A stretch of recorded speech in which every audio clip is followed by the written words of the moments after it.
Hi, everyone. This is Alexander Fernandez with Video Games Real Talk. We have a super amazing guest this week, someone I've wanted to have on the show since before there even was a show, and someone that I've looked up to since the start of my career. Lorne Lanning, how are you doing? The creator I'm of doing good. Oddworld and many things. How are you doing? I'm doing That's great, awesome, and man. thanks for your That's great awesome. Well, intro, listen, man. I am so happy that you're here. Well, I've been looking forward to it. We've got a lot of years under the hood, the two of us. We first met what, 97 with your brother? I think it was 97, Oh my 98. God, yeah. I think it's been a Yeah, long time. I yeah, think I had curly hair. yeah. That's right. That's That's been right. You a guys were the twins. That's There was right, only man. like I two had twins that walking there. around the shows, We're and the it was the twins, man. twins. Yeah, you were the twins. That All right. was, man. That Well, it's is great true, to be man. here. And I got to tell you, your content, yeah, no, awesome. And your content has always been a guiding light, I think, for a lot of independent developers and a lot of us who grew up playing video games, man. So I mean, it's something where when we get people who basically know what it's like to make games and have been very successful at it and have actually, blazed the trail on their own and did it their way, it's something we want to get into and talk about. So, I mean, you've been through it all, man. You know, I wish I could say it you really hasn't been have. a forest full of thorny trees, but yeah, feel grateful for where we're at, and there's certainly, I mean, what a wild ride, right? Like, how many of us in a single lifetime get to see an industry emerge and then, you know, basically transform into accelerated evolution, right? Started with like premium games on Exactly. consoles, and then largely, kind of, if there were indie games, they were on PC, of course. It just took a long time for self-publishing to become a possibility with digital distribution, which changed so many things. I mean, the list goes on and on, but it was like a wild ride, and it moved super fast. And if you're not paying attention, you can get left behind really quickly and get outdated quickly as well. That's something I appreciate about the way we've had many talks, and the way you think about your business is pretty forward thinking and pretty well informed. That's just to Well, I say. mean, man, I appreciate that. I think I learned a lot from watching and talking to people like you. I'll be honest with you. I mean, in the end of Right the day, on. I'm only here because I was willing to sit and talk and hear other people and learn from other people. Because let's be clear, I can only live one life. The only way I can Right. learn from others is by listening to them and hearing their stories too. Well, yeah, I used to say I want to learn from your mistakes because I don't want to have to, go through the pain of learning from my own. So if I can, that was one of my intro conversations with Sherry. She was like, "Oh, I know this." I go, "No, I want to know all your mistakes, right? Because hopefully I don't have to make them." And that was the beginning of a great relationship. We later became No, that's the partners and point. all of that. Well, But I mean, that's how you do it. And actually, I want to unpack this. Did you always want to make video games, or like, how did that all happen to you? there's so honestly, there's like a 3 hour interview on ours where we really go into detail, but to highlight it, and apparently, that went really well. But but it kind of went Yeah, like this. absolutely. As a kid, I had no idea that of an entertainment industry, how I could get in an entertainment industry. I grew up in Connecticut, New England. No idea of what to do, but the only thing I felt like I had going for me was art. And, family wasn't well off or anything. And so the idea of failing was always in front of me. And there was no real buffers. I mean, I really envied. I think early in life I was resentful, but I really envied people that came from some means, from means, and could kind of go through life with a happy attitude. And if they failed, it would be okay. There was kind of nets, and they could take more risks. And as time goes on, I think that's somewhat afforded to um, uh, uh, the world's getting more complicated, right? Like you went to Harvard, right? You did some time with the Ivy League to Yeah. get your school, Yeah, I get did some some, time. Yeah, no, absolutely.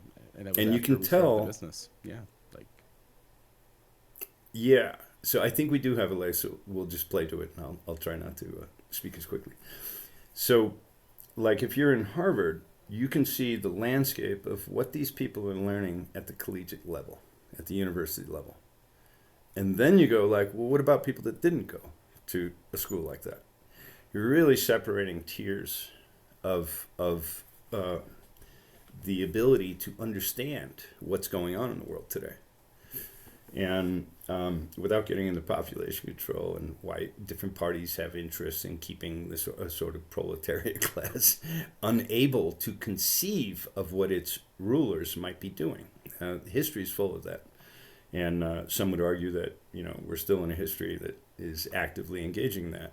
But the point being is that it's a further chasm of understanding. Like you could see how you could go from where Elon Musk was with PayPal, right? Or someone leaving a company like Google, and then they go, no, we're going to open up another type of payment system that it's too low a hanging fruit for the big guys, but we understand all the wheels that make this nebulous technological idea work. And so that at times I'm saddened by the chasm of knowledge that's required to play in those arenas. And I don't mean just as an entrepreneur, but even as an employee. It's like the bar is high. The kids coming out of Columbia, Yale, Harvard, that are good and smart with maybe in statistics or economics or computer science, they're stepping into jobs $175,000 a year out of school. And I've had some as intern. I'm like, how long I had to work before I was making that kind of cash. It's like, hey man, so there's that chasm, and that's where I think it's all the more important for individuals to sort of embrace the web, right? And I'm getting a little off track, so I'm going to go back to the kernel of your sentence, of your question, which was, me in the beginning. So I really had no idea what was going on, and we're in a pre-internet era. It wasn't that long before I graduated high school that cable TV came about, and so look at the world. And what happened was only having art that I felt was my pillar to build on, that led me to art school. And then I realized, whoa, fine art, that I don't want a part of that. I mean, I like the idea of what was going on, but I wanted to make money. I wanted to have some sustenance in the world, and I didn't want to be victim in ways that I saw a lot growing up, the strife and the fears and the traumas that people were experiencing just because they were struggling for means. And I just didn't want any part of that. I felt very close to it, and I felt very vulnerable to it. So I was just like, I have to succeed. And I had that very strongly running through me, maybe too aggressively in hindsight. But that led me on a path to, I got into art school, and I was like, whoa, fine art. No, I need to be in illustration, because I didn't even know the difference. I didn't have any guidance counselors or advisors that even knew a path where I could, form a living or a career out of what I was skilled at, and had a chance to grow in those skills. So when I got to School of Visual Arts in New York, which was, arguably one of the top, 3 illustration schools in the world, then the game really sort of started to become clear. And at that time, if you can imagine, I would sit in these big seminar rooms sometimes. It was a great school. I would sit in these rooms listening to some lectures, and like the great thing about School of Visual Arts was that they didn't have full-time teachers. You had to be a working professional, and then you could teach there a class, or maybe 2. But you had to be a working professional first, not have been a working professional. You had to be in the game of that craft to teach a class there. And that was one of the reasons I went. I was like, wow, you're in the game. And, so in the game is always a different reality than what you think the game is, right? so being in the game, I started to hear how difficult the climb would be. And I remember being told, and all of us being told, they'd be like, there's 100 kids in this assembly right now. There's 100 of you students here. And but the fact is, only 1 or 2 of you is going to succeed at a career in sustaining yourself doing this kind of work. Only a couple of you. And I'd be sitting in that room, man, and I'd be like, it's going to be me, man. It's going to be me because I don't want to be the one who's not, right? And they would say, maybe the rest of you are going to paint on the weekends. Maybe you'll become an interior designer. Maybe you'll use some of the skills you learned, but you'll pick up a career where there's jobs. And at that time, if you can imagine, there was only 2 places that were really permanently, that we were being told you had a permanent job that you could get making art, illustration, paintings. And that was Hallmark Cards, which was in the Midwest, and Disney in Los Angeles. And that was what we were told, like that was it. It was wider than that. You know, there was some guys like Ralph McQuarrie that were working for the munitions industry, drawing tanks and painting, you know, new technology for weapons. But that wasn't like 1,000 people in a building that were just doing art, right? That'd be like 2 guys working for a huge corporation visualizing. And so that was pretty grim and that was pretty intimidating. And so I was just trying to chop up my skills as quickly as I could.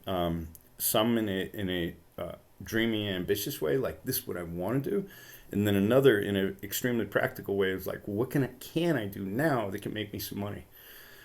And after my second year of college, you know, my dad called me one time. He was really mad at me. And I was like, what? He goes, you didn't apply for that student loan you could have gotten, you know, and that grant you could have gotten. And I was like, you know, being a kid, the free ride is easier to understand than the self-paid for ride, right? So far I had, you know, kind of been getting a free ride, at least with tuition and some other little bit of financial help, but I still had needed, you know, scholarships and grants and loans. And I was doing all that. And then for the first time in my life, the second time in my life, I saw him break down and start crying. Well, I heard him because we were on the phone. And he goes, I can't pay your school anymore. And I was living in New York City, right? Like, it was so expensive, and I had no money. And school visual arts wasn't cheap. You know, it wasn't the Ivy League, but it wasn't cheap. And I just felt devastated at my dad, the way he felt at that time. And I was like, I had no idea how I was going to do it. I was like, Dad, I fucked that up. I'm sorry, but I want you to know something. Don't worry about it. I'm going to take it from here. I was trying to make him feel better because it just floored me of the pressure I realized he was under and the way I could tell that he felt, and he was a pretty honest man. And so it really devastated me, and I was like, okay, no more screwing off. And I was already pretty hardworking, you know, but now it became life or death. And I was like, I cannot not afford school. Like, I have to get better. I'm not good enough. And fortunately, I think a lot of that has changed today from artists. Like, for artists, I recommend them, I go to online schools. You're going to do way better off. That's largely my opinion. There's exceptions, but in terms of value for what you're getting, I mean, there's some amazing, types of places, like online schoolism, if you like characters. You know, there's others that specialize in other ways. But point being, at that time it was pretty grim. So I was like, well, I'm learning how to use the airbrush. What can I do? I could do photo retouching, can I? So I'd like do a few, and then I'd have a little portfolio, and then I'd suddenly start getting work, you know, and I'd be like, that led me to a shocking sort of experience, which is I used to have to retouch on photographs, the actual photograph, and you'd use like acrylics and inks and colored pencils was the way I would do it. And different people did it a different way. I didn't have to do it on the negative, which was a whole nother level of art, like, you know, Soviet level kind of photo retouching. But so I started getting a gig with these couple photographers, and they had like Mary Kay Cosmetic contracts and things like that, and they were rocking it in New York, and they had great studios down in Soho and all that. And they would give me like a 11 by 14 or so headshot, and they'd be like, well, here's this model, and she's got, we want to lose these wrinkles here, and we got some skin blemishes here we want to fix, and got a couple pimples we want to take off, and want to get her eyes a little more blue, like, it was pre-digital, right? So they would give me that, and I would go home, and I'm supposed to bring it back like within 48 hours or something, and I'm still going to school full time, right? So I'm doing this at night, and now I'm starting to retouch at night. And what they would do is they would say, okay, when I'd hand it in, they'd look at it, and if they could tell any photo retouching on it, they'd just hand it back. And if they couldn't, then they'd hold it up to the light, and then they could see the dark spots where everything was hit, and they'd be like, nice job, and then I got paid, and it would be like $150 a photo or something, and which was that was, if I could do 4 or 5 a month, I could stay alive and kind of stay in school with wherever else I might be able to hustle. So, but with the retouching, man, one night I was up and I just couldn't match the skin tone of this model. And I was up, man, all night, literally. And I was going through so many mixtures. And I had a whole system. Remember all the inks, tons of different, it was like Pantone markers, but it was all these different fine tinting inks. And I could get my acrylics mixed up to a certain degree, and then a couple drops of this or a drop of that. And then I could dial it in even closer and put it on a photograph to where you couldn't see it. But this one night, I just couldn't nail it, man. And I'm like, it's tough because you only have, like, they give you 2 copies in case you maybe fuck up. So you got, but on my second copy, I'm like, if I ruin this, like, it's a real piece of work. I can't, there's no undo. And I'm up literally all night just trying to nail it. It gets to about 6 a.m. and I finally get it, and I was like, but I had a meeting that morning at like 9 a.m. at a company that one of the biggest reps in New York at the time. They were called Bernstein and Andrewley. They were like illustrator reps, photographer reps. They were big time. And I was lucky enough to go in there and show them my portfolio. And the guy was like, you know what, you should see this group. And he showed me some computer graphics that was happening. It was actually at Sherry's companies in LA, but I didn't know Sherry yet, right? And this guy, I remember he was advertising agent for artists, right? His artist reps agency. And he's going, look at this. And it was like a Valvoline oil can with wheels on it driving across the computer animated landscape. And I remember, like, if you've ever done advertising, like, they care about the logo, man, right? And he's going, look at that logo. Yes, it's changing angles. And, it was the beginning of 3D. And it was computer-generated 3D. It was like, I think it was done by Bob Abel and Associates in Los Angeles, which was like a mega birthing location for all things that would later be computer graphics. Others were doing it, too, around the world, but there wasn't a lot going on. We're talking like 80, 85. And 84, 85. And how hung up this guy was on, he's like, look at that logo. Valvoline, you can still read, and it's perfect no matter what angle you're looking at it and how it's going. He goes, it's amazing. And I was like, wow, that is kind of amazing. And I hadn't seen anything like that before. And he goes, well, there's a company down the road. It's called Charlex. And they were doing things like the Cars videos. So you might think I'm crazy, or the very first digitally composited crazy videos and stuff. And so I had the night I'm up all night doing this freaking retouch. I get like 2 hours sleep in that, and I'm like, I can't miss this meeting at Charlex because I need to see what's going on. And as fate would have it, they go in and they go, oh, yeah, come on, we'll show you around. He said, let us show you the Quantel paint box. And this was long before Photoshop or any and like the Amiga was out, right? That was the new hot machine, the Amiga. Yeah. It's the hot. Yeah, and the guy goes like, this is amazing because here, and he actually had a model's face scanned into the computer. He goes like, some of the things with retouching. I go, yeah, I was up all night doing it. Tell me about it. And he took the cursor and he touched the photo on the screen and pulled out the color and then went beep, beep, beep, and painted out the pimple, right? And I was like, I had a heart attack, man. I was like, I didn't even get started yet. I'm out of business. Like, how do you compete with that, right? And I was meeting these artists at the time. It's like I didn't even get started, and already my craft was like a dinosaur. It was just like, I mean, you just got automated. You literally were like a Detroit factory worker seeing the first robot build a car. You're like, what the? It terrified me. It really did. And at the same time, I was just learning how to be more positive about things in general. You know, I just kind of came from a cynical ass upbringing and stuff. But I'd be like, okay, well, but it was kind of exciting too, you know? And so I realized like the writing was on the wall, and that 3D computer graphics stuff, that was really cool. And my dad, who, you know, I was divorced since we were little, but, you know, he was an engineer, and he was saying he learned it in the Navy. He was a career Navy. And he was saying, you know, you really should look into computers. And at my first school, I was like seeing digital typesetting. I mean, antiquated, man. Someone be tapping keys on a text screen for hours, and it would be like, see? And then it'd print out a postcard with like 3 names on it or something. Like, all of that work for that? And they're like, yeah, but it's digital now. And I was like, oh man, I had no interest in computers till I saw that retouching moment, right? And I was like, I spent all night on that, and that dude did it in 2 seconds. So what does that mean, right? And then, so my dad starts sending me these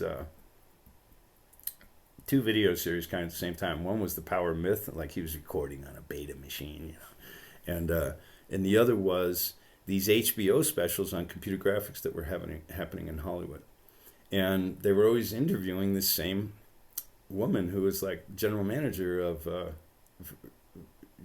you know, it was Sherry of First Digital Productions, and then Robert Abel and Associates. And vice versa. Like there was this incestuous thing going on between those 2 companies because talent was slim at the time. But I had no idea. But that's how I first met Sherry, was watching HBO specials on computer graphics in Hollywood. And indirectly met her, right? That's when I first knew who she was.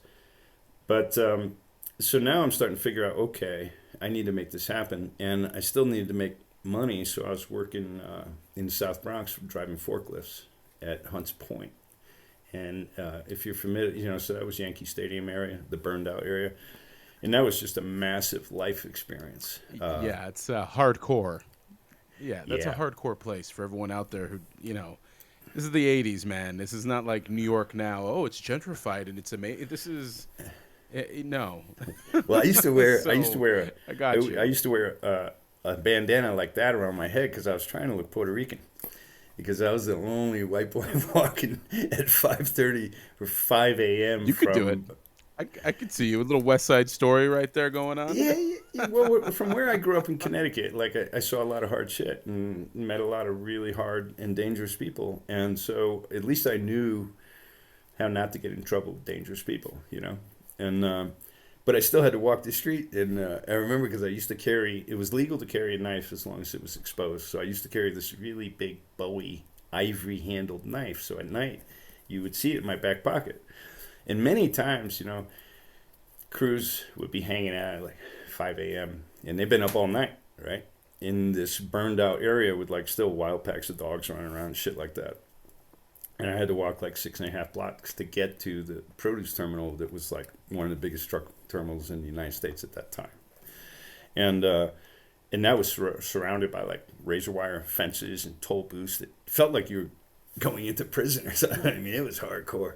And so just that walk, like I'd be walking and I'd hear, so you literally, you know, you could say really risking your health and life by just having to get to that job. And that's why I always feel for people that have to, you know, that basic sustenance is a critical ingredient of what they need to do day to day.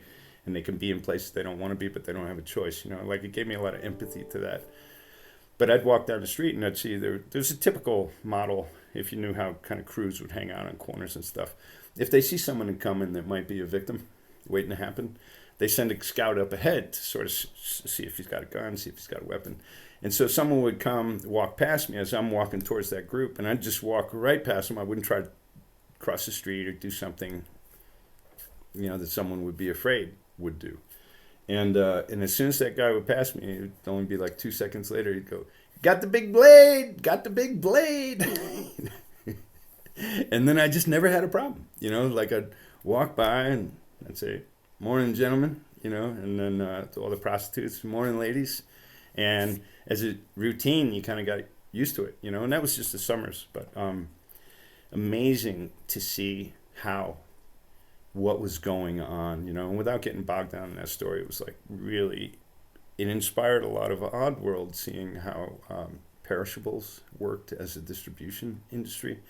Like, it was also like I had to dress one way to go to work, but I was living at that time, I finangled into like a really posh apartment, because I got, well, let's just say through helping some other people get into some other schools of work that wasn't theirs, I got into a great apartment up in the Upper East Side.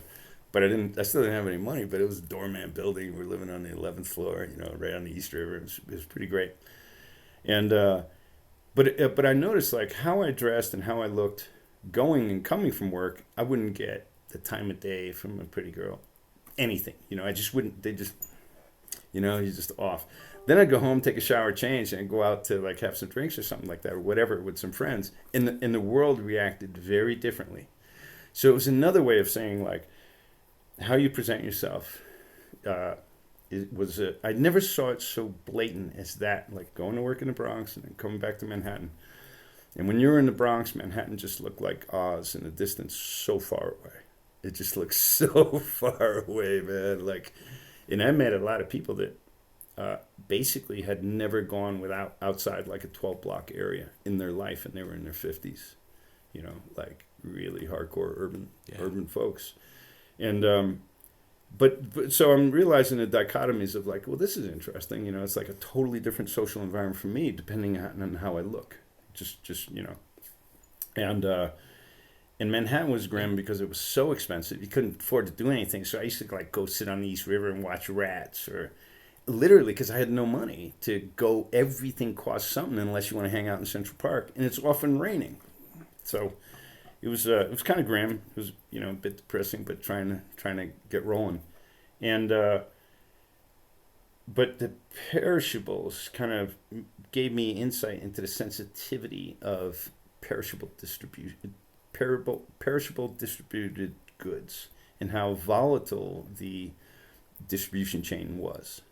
And so I would see like, a few trucks, the reefers broke down, the refrigerator and the trucks broke down from California or from Texas or something like that. And so by the time they arrived in New York, you'd have 2 or 3 45-foot track trailers of butter lettuce that would be already bad, like it died on the road, And then I'd notice at night, you go, oh, we don't have butter lettuce tonight. That night in the restaurants, like Manhattan, wouldn't have butter lettuce. And I just didn't have that kind of insight into how fragile things were. Like a truck loses its air conditioner and unit for the trailer, and a city doesn't have a certain food. And that was really kind of fascinating to me. And, my dad was in nuclear subs, so I was born after the Bay of Pigs and after a few years after the Cuban Missile Crisis.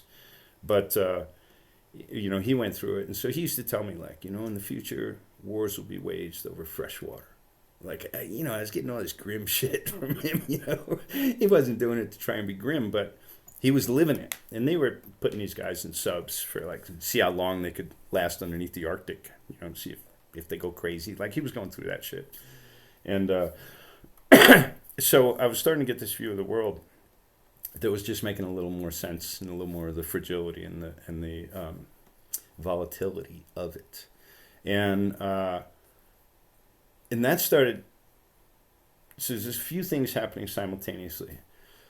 And so now I'm desperately working on my craft, also working in the Bronx, and getting this different take on things, and meeting more kids that were like trust funders, and went to the gunnery prep schools, and the best stuff out there, Choate, Rosemary Hall, those kinds of places.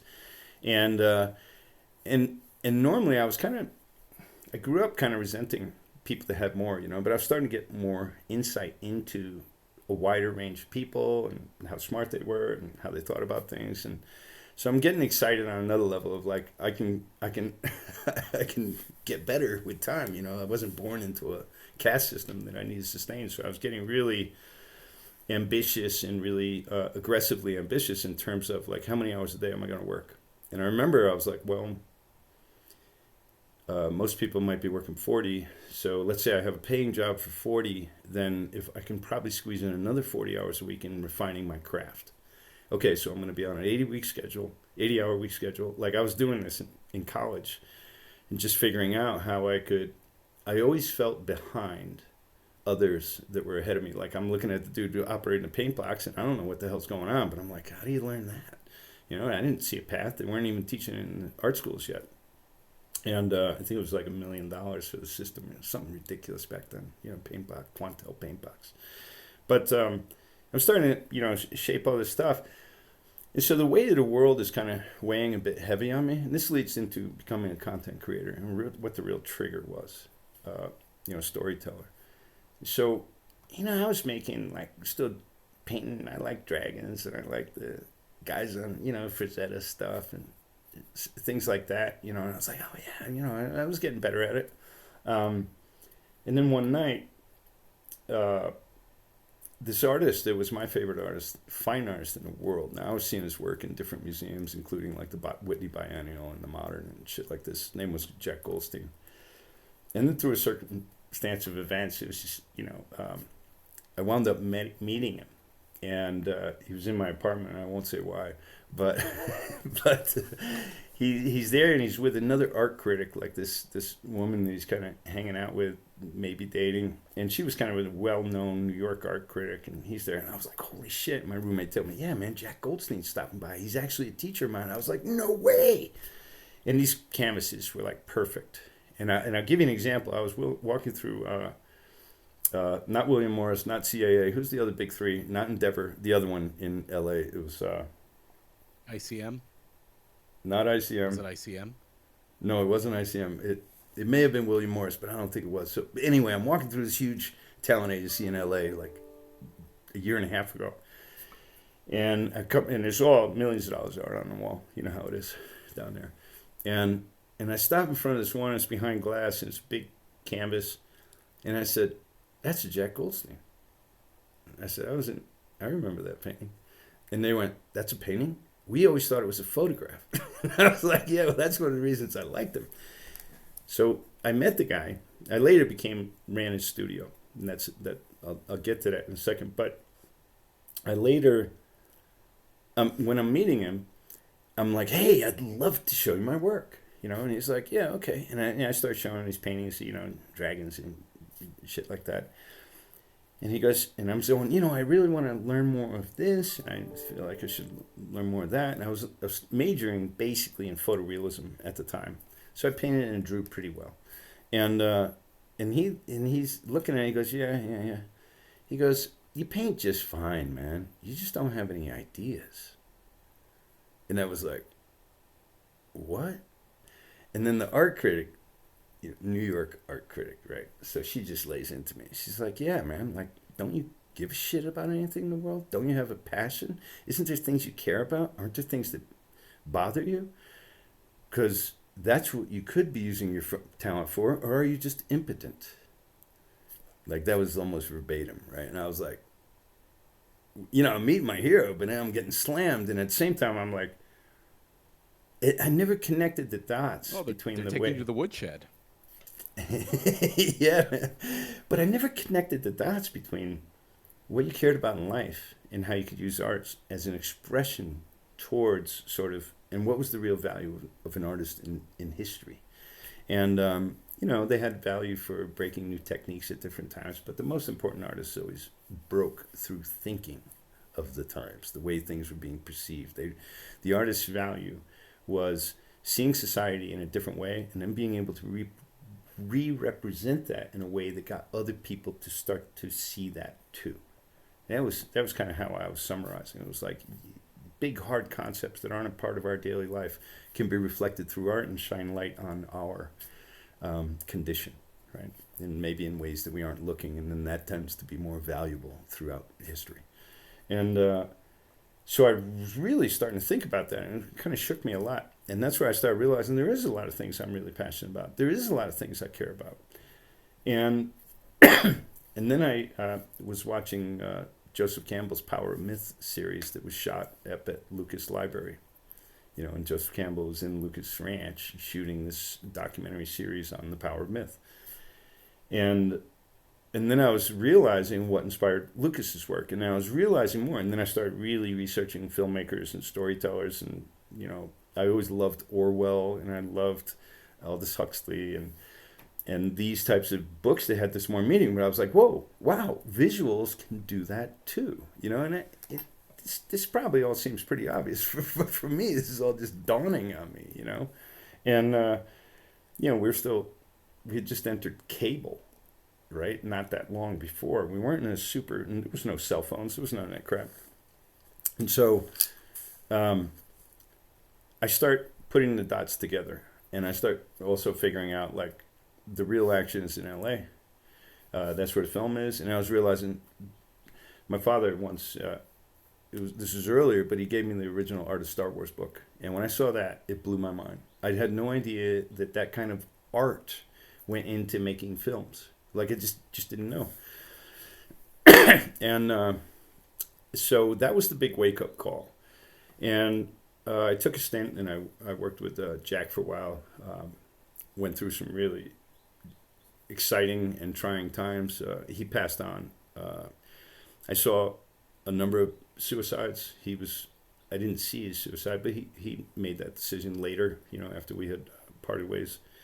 And so it was kind of like I had this, my mother was a nurse in psych wards and also in ERs. Like she had been all over the place, and hearing the stories of people, like I was getting a sense of how volatile one's own life is and how easy things can go wrong, and kind of grim outlooks.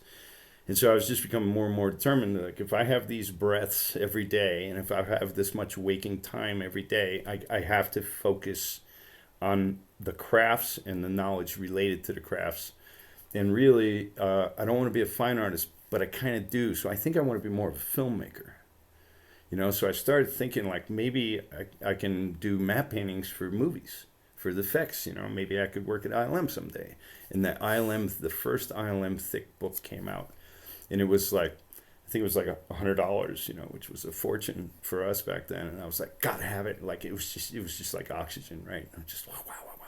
So I then take off a year of college. I work on paintings, kind of running like a Warhol-like studio with Goldstein, and then I leave, and I watched him go through detoxing off of heroin, which was it's a very intimate experience going through with someone. So I'm just learning more of the dynamics of people's lives, and even though he seemed like the most successful thing, what people are suffering inside themselves was becoming more obvious to me,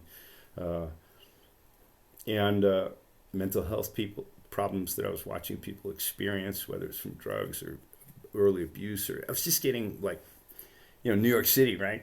And you're a young person, like the world opens up quite a bit. You see a lot of different stories, and it's all shaping towards me that I not only have to find a craft, but I want to find a craft that I can do stories with, and if I can just get in the film industry. So I packed my bags, moved out to LA, and went back to school at Cal Arts. And that was Disney School for Animation. It was originally Chenard Institute. But all I knew was the guys that won the Academy Awards on Star Wars, a lot of them went to Cal Arts, and they were in the motion graphics department. So that's where I should go. And if I go there, I can get access to some of these new computers called Silicon Graphics workstations, and those were like $80,000 a piece or something at that time. And then the software would be like another $80,000. So you didn't have access to that shit, so I went to school to get it. And I'm going to try and concatenate the story, right? Because it's a long-ass story. But I learned then that, I had to get into computer graphics. I had to start studying film. I had to start understanding the film business. And I did a stint because all the computer graphics, visual effects companies in Hollywood went out of business at the same time. Omnibus, Robert Abel Productions, Rand Associates, and Digital Productions, who made like The Last Starfighter and stuff like that. That was Sherry produced that, as you know. And but that had all just collapsed, and there was nowhere to work, right? So even though I had showed up, I started to take classes. I was starting to make some animations in the computer. I was learning it, teaching myself. I begged my way into a company that had workstations but no work, and I was like, look, if you can. The guy was like, why don't you call back in a couple weeks? You might have a project, and maybe I could use you. And I kept on doing it. I kept on doing it. It was from the school of like, keep calling, right? Like, don't accept no for an answer. Like, keep calling. And after like 8 calls, he goes, I make him an offer, and I said, look, I'll come down and I'll teach myself your software for free if you'll let me be there. And by the time, if you get a project and I'm worth it, then you could hire me. And if not, you could say, hit the road. And he was like, yeah. And I was like, yeah. And he's like, okay. And he did it. And right. And suddenly I'm sitting next to Peter Blinn, which is Jim Blinn's younger brother. And I don't know if you know Jim Blinn, but Jim Blinn is like Blinn Shaders. And they say there's 3 grandfathers to computer graphics, and Jim Blinn was 2 of them. Right? He was visualizing the Voyager projects and shit like that at JPL. All the first satellites you saw passing planets that were beautifully, that was Jim. And so now I'm working with his brother, so I'm actually getting into these people. It's like, wow. And learning. And then that went bust. And so I went to aerospace. So I got this cold call. And people didn't know software back then. So if you were going to the groups, which I highly encourage for anyone young, get involved with groups that have to do with your craft, because that's where you're going to meet people that'll eventually might just suggest you to someone else for a job, and that someone else might call you. And that's how I got my job in aerospace. And I'm on the phone with this guy, and he's like, what do you do? How much do you know? I'm mildly lying, mildly. And okay, then, and the guy said to me, now this is TRW Aerospace, right? This is massive corporation. They build weapons and satellites and cars, car parts, and all kinds of shit. And this is at One Space Park in El Segundo, which is where they're building satellites and stuff. And he said, well, we got a little visualization lab down here, and we need another guy, and we're just contracting. And I said, yeah, that could work. And then he said on the phone, and I didn't see this coming at all. Like, this is a big corporation, right? And he goes, and what the fuck are you waiting for? Get your ass down here. That's what he actually said. And I was like, oh, okay. I got in my car and drove down there, and I showed him this. I was making this little short film in school. You're trying to use the computer time, and I had this little, like, it was a sperm, and at the time this was like early wavefront software that later would become Maya, or Alias. Well, Alias, without going through the whole thing. Early wavefront, and what I did was I drew, because I was learning animation, I drew the full cycle of a sperm swimming as like whatever, 18 drawings or whatever, and it was all like perfect like this. And then I had to model each one of those drawings, right, with a digitizing pen, like really old and cryptic, and then turn every one of those models into an animating flip book. So what I was showing them, and then it had a little digital head, little like chip in its transparent head, and so they were like little digital sperm, and I was going to do like a little digital egg, and like bioorganic stuff. And I showed them this, and it was a small group. There was only like 3 guys there, and they were like, how'd you do that? Right? Like, you couldn't do soft body shit. You couldn't do that at that time.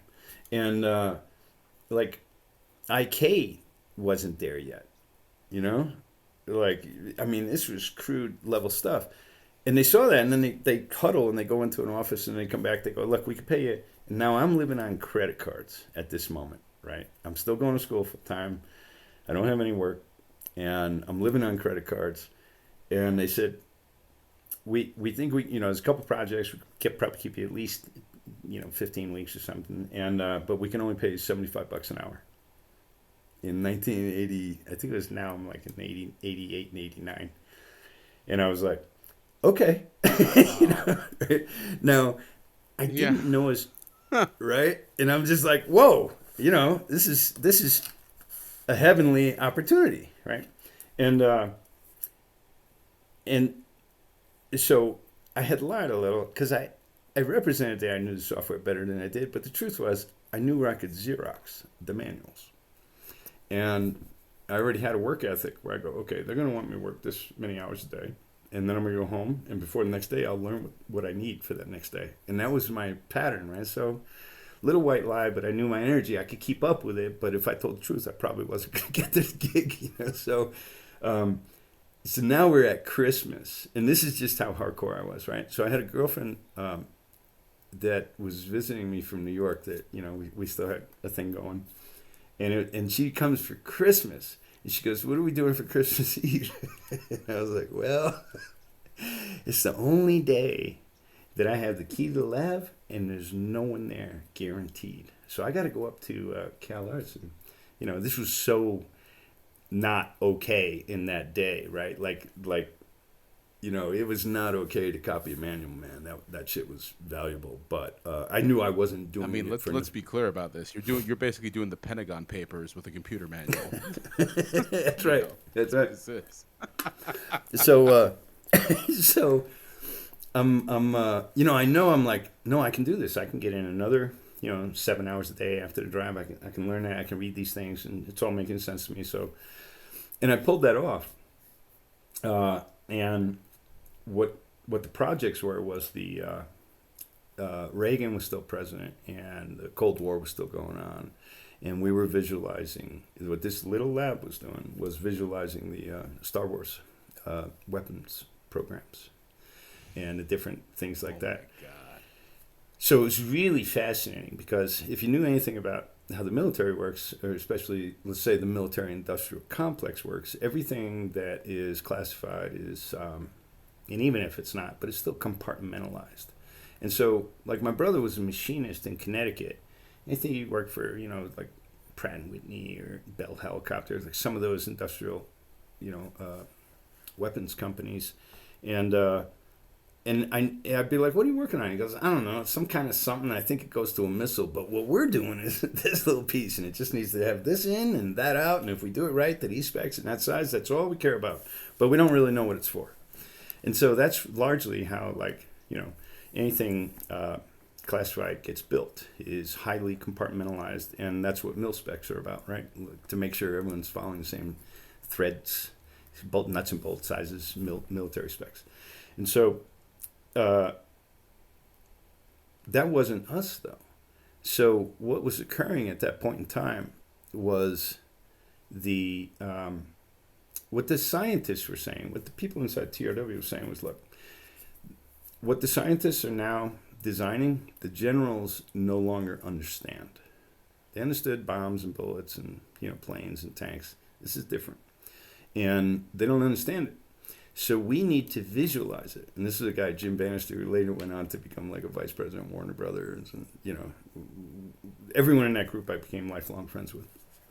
And so he called TRW one day. He called the CEO of TRW one day. And he was hounding and hounding and hounding. And he told me this story later. He goes, I answered the phone in the office one day, and the guy goes, why the fuck am I talking to you? That's what he said. And he's like, because, he goes, like, that was the intro to the big boss. And he goes, because it's ridiculous that we're supposed to be the top technology company in the world, and we're going to Hollywood to have our classified videos made. Why isn't that happening here? We could do that here with 5 people. We don't have to, and suddenly he got greenlit to make a visualization lab for things that they needed visualized. And I came in shortly after the creation of that lab, and it was just like, I was like, wow, I never, like I said, I've told this story before. I don't believe in war. I think a lot of shenanigans are going around, shit like that. People are manipulating, whatever. It's not good for any of us. And then sometimes shit's necessary, but it's a convoluted world, right? It's a massive shell game going on about what's the truth and do we have access to it, whatever. But at that time, we were seeing now the scientists would come in and say, here's what's going on. And they'd show us all the blueprints of how it all worked, right? Now, it wouldn't have the real top secret shit, like where's it going to be located in space, what communication channels it's going to use, like that stuff would be like, I would never have any idea about. But conceptually, the big picture, that's what we had to communicate. So I was like, what an opportunity to make cool looking satellites, yeah. I got to ask you on Star Wars, did you, because it never really went anywhere, or at least, I mean, it didn't, when you were looking at it, were you like, does this actually work? Did it work? I mean, when you're building this, are you like, this is gonna work, or were you like, no, this shit ain't working? Well, there was first of all, there's nothing I'm going to mention that probably hasn't been written about in Jane's Aviation Weekly for anyone who follows that. That's like, you want to keep up with what the military and the theoretical stuff is doing. They do a damn good job publishing it to the public. So, but it was pretty convincing that this shit worked, and to the degree where one time, particle weapons. Particle weapons is something, it's kind of like a laser, but it's not. What it is it's more of a heat ray. And the way it operates is like I'm saying, I've seen this in Jane's Aviation Weekly, so I'm not, disclosing anything new. But what it would do is they would have a massive, like, 5-story facility, 3 of which stories would be underground. And then on the top would look like a telescope, right? And like a short telescope, almost like on a gimbal, right? But it was big. It was like many feet across opening, and what they would have inside down underground was something like all controlled chemical explosions, like 100,000 at a time, channeling all the energy from each of those explosions into and out the lens at the top. And the reason it was so big is because it had to be because if it was more concentrated, all the parts would melt. And so they could create like 100,000 simultaneously perfectly timed chemical explosions that would then channel the energy into a channel that then through the lens they could dial so that by the time you're focusing at something like an incoming missile that's coming at an aircraft carrier or something, these things might be on the front of those or at the the masthead or for the superstructure, and it would then beep, beep, beep, beep, get the information, start tracking, and boom, fire. And that beam would leave at maybe 15 feet wide, but by the time it was tracking on that missile, it would be like the size of a quarter. And now all that heat was concentrating. Whatever it's hitting, it's going to just fry. It's just going to fry up, right? So it wasn't like they even had to send anything. They just hit it with that heat beam, and it would take a second or two, and then that thing would just start falling apart, right, failing.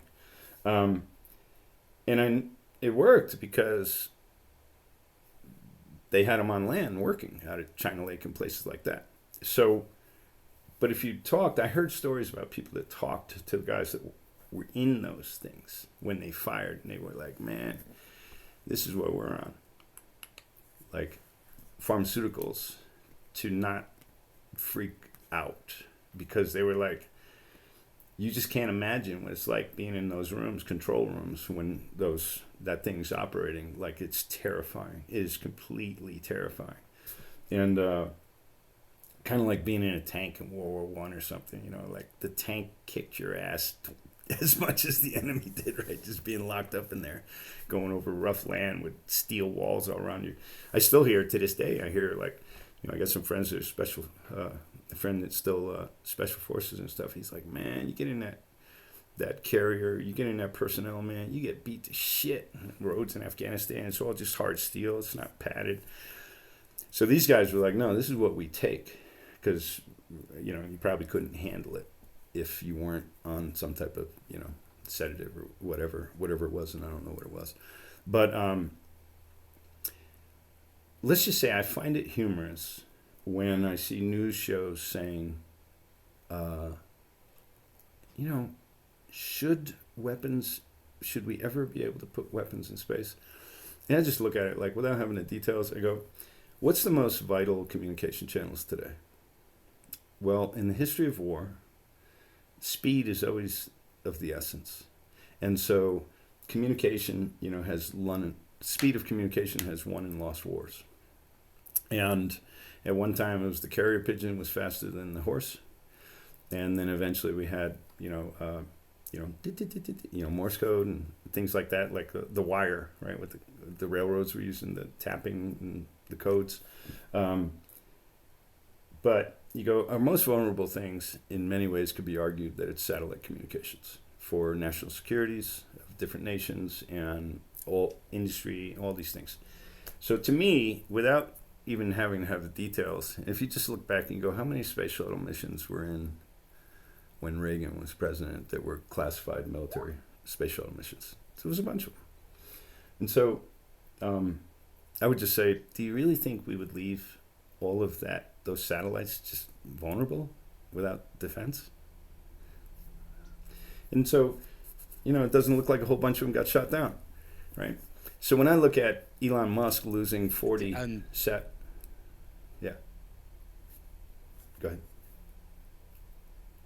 We got the delay, so I thought you wanted to say something. Basically, like yeah, no problem. No, you nailed it right there. I mean, I think that's a good point. Like, we didn't really lose any. So, yeah. I mean, yeah. Wow. Yeah, no, you're right. And what were you saying about Elon? Sorry, yeah, I'm curious. Well, I find Elon, he's kind of a hero to me in a lot of ways. And I don't think he's always right, but I do think he's the smartest guy in the world, right? And hopefully, doing it all for better reasons. And but he lost 40 satellites about a week ago from supposedly a magnetic storm, right? 40 satellites. Now, he does have a unique network of a lot of them, right? And sometimes we get to see them. I don't know if you've seen the stream of Starlink satellites, but I find that I don't know anything, right? I'm just saying, understanding how some things work. I find that hard to believe that it was. It's possible, right? I'm not a physicist. I'm not a theoretical physicist. It's possible that one solar weather event could, take down lots of satellites. I sat at a dinner table one time with some venture capitalists, and the guy I was introduced to supposedly was responsible for creating the security software that handles over $1 trillion in trades a day, right, on Earth. And so I love when I have an opportunity to be in front of someone like that. And I said, so what about solar flares? Right? And he goes, like, we don't have shit to deal with something like a big ass solar flare. And I got really interested in space and bodies in space and what do we know and how far have we gone. And I was considering taking a job at JPL to visualize Magellan, the Magellan satellite, deep space exploratory satellite, because all those get visualized first, and that's where Jim Blinn was visualizing satellites. With Voyager, that was a really memorable film in history. It was showing how Voyager would go out there, and in Star Trek later, remember it was V'ger, like it found a planet, and then the whole thing comes back as V'ger helping our probe. But anyway, I remember V'ger very well. Yeah, Sid Mead designed that, and great, man. It was great. This story. There's some things that maybe could have been better, but wow, what a cosmic concept. So anyway, when I used to sleep, and I encourage this, right? I used to sleep with a big poster of the Andromeda Galaxy high-res photograph, and I'd sleep with it over my bed because I remember learning about these monks and all and why monasteries were built so high into the mountaintops. And I was getting really interested in metaphysical, theological histories and these types of things. And the reason they were building them up there, what they would say because the further you can see, the bigger you can think, right? And it was really kind of simple like that. So they were seeking these high altitudes. I mean, the strategic value in that, and hostile histories and reasons like that. But that's what they were saying, was like, you want to see far so you can have a distant perspective as well.